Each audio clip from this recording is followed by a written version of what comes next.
আজকে তোমাদের কাছে স্পেশাল একটু পনিরের একটি রেসিপি নিয়ে চলে এলাম। নমস্কার বন্ধুরা, পিকুর রান্নাঘরে সবাইকে স্বাগত।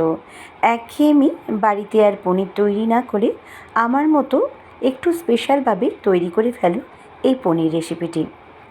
খুব সহজ আর ঘরে থাকা সামান্য উপকরণ দিয়ে কিন্তু তৈরি করা হয়। চলো করে দেখানো যাক। দেখো বন্ধুরা, এখানে আমি নিয়ে নিয়েছি 500 গ্রাম মতো পনির। পনিরটাকে এবার আমি কিউব করে কেটে নেব। এই যে দেখো বন্ধুরা, আমি কেটে নিয়েছি। আর একটু বড় বড় সাইজ করে কিন্তু কেটেছি। তোমাদের যেমন মনে হয় সেরকমভাবে কেটো। কিছু মশলা আমি বেটে নেব, তার জন্য একটি গ্রাইন্ডারের জার নিয়ে নিয়েছি। আমি প্রথমে দিয়ে দিলাম 2 ইঞ্চি মতো আদার টুকরো আর 5টা আমন্ড আমি আগের থেকে একটু ভিজিয়ে রেখেছিলাম, সেটাকে দিয়ে দিলাম। এর সাথে দিয়ে দেব 3টে কাঁচা লঙ্কা। ঝালটা তোমরা নিজেরা মতো বুঝে দিও। আর পোস্তদানা এখানে চায়ের চামচে 2 চামচ দিয়ে দিলাম। এর সাথে দিয়ে দেব আমি মিষ্টি দই। চেষ্টা করবে বন্ধুরা এখানে একটু মিষ্টি দই দেওয়ার। আর যদি টক দই হয় সেক্ষেত্রে একটু জলটাকে ছেঁকে নিয়ে দিও। এই রেসিপিটি এইভাবে বাড়িতে তোমরা তৈরি করো, ভীষণ ভালো হয়। একদম একটু অন্য স্বাদের পাওয়া যায় কিন্তু পনিরের রেসিপিগুলির থেকে। এবার একটু জল দিয়ে মিহি পেস্ট করে নেব। প্রথমে আমি কিন্তু সাদা তেলেই রান্নাটা করব, তার জন্য সাদা তেল দিয়ে দিলাম কড়াইয়ের মধ্যে 5 টেবিল স্পুন মতো। আর ফোড়ন হিসেবে জিরে দিলাম, 2টো এলাচ, 2টো লবঙ্গ, 2টো দালচিনি দিয়ে দিলাম। ফোড়নটা বেশ ফুটে উঠেছে, সুন্দর বেশ গন্ধও ছেড়েছে। এবারে আমি এখানে দেখো একটা ছোটো সাইজের ক্যাপসিকাম ছোটো ছোটো টুকরো করে কেটে রেখেছিলাম, সেই ক্যাপসিকামটা কিন্তু প্রথমে আমি দিয়ে দেবো। দিয়েই 1 মিনিটের মতো আমি একটু চাপা দিয়ে রাখবো, যাতে একটু ভাজা ভাজা ক্যাপসিকামটা হয়ে যায়। এবার একটু ঢাকাটা খুলে নাড়াচাড়া করে নিচ্ছি। এই সময় গ্যাসের ফ্লেমটা একদম কিন্তু আমি আস্তে করে রেখে দিয়েছি। এবারে আমি দেখো ওই ক্যাপসিকামের ওপরই না ওই ছোটো ছোটো টুকরো করে যে কিউব করে রাখা পনিরগুলোকে দিয়ে দিলাম। একদম নতুনত্ব খেতে হয় বন্ধুরা। সামনেই জন্মাষ্টমী, তোমরা জন্মাষ্টমীতেও কিন্তু এই পনিরের রেসিপিটা গোপালকে ভোগ হিসেবে দিতে পারো। এছাড়া যে কোনো উপোসের দিন বা নিরামিষের দিন কিন্তু এই রেসিপিটা করে দিতে পারো। সম্পূর্ণ নিরামিষ এবং ভীষণ সুস্বাদু একটি রেসিপি। বেশ ভালো করে কিন্তু পনিরগুলিকে আমি নাড়াচাড়া করে নিচ্ছি।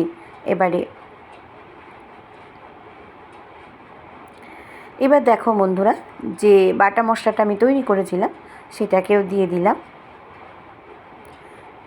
দিয়ে একটু নাড়াচাড়া করে নিচ্ছি। খুব হালকা হাতে নাড়াচাড়া করবে, নাহলে কিন্তু পনিরগুলো একটু ভেঙে যাওয়ার সম্ভাবনা থাকে। এবার আমি একটু জল দিয়ে দিলাম, দিয়ে আমি একটুখানি চাপা দিয়ে রেখে দেবো এই 1 থেকে 2 মিনিট। আমি 2 মিনিট বাদে ফিরে আসছি। দেখো বন্ধুরা, এবারে আমি কিছু বেসিক মশলা দিয়ে দেব। দিয়ে দিচ্ছি পরিমাণ মতো নুন, হলুদ গুঁড়ো 1/4 চামচ, একদম কমই হলুদ গুঁড়ো দেবে বন্ধুরা। লাল লঙ্কার গুঁড়ো 1/2 চামচ,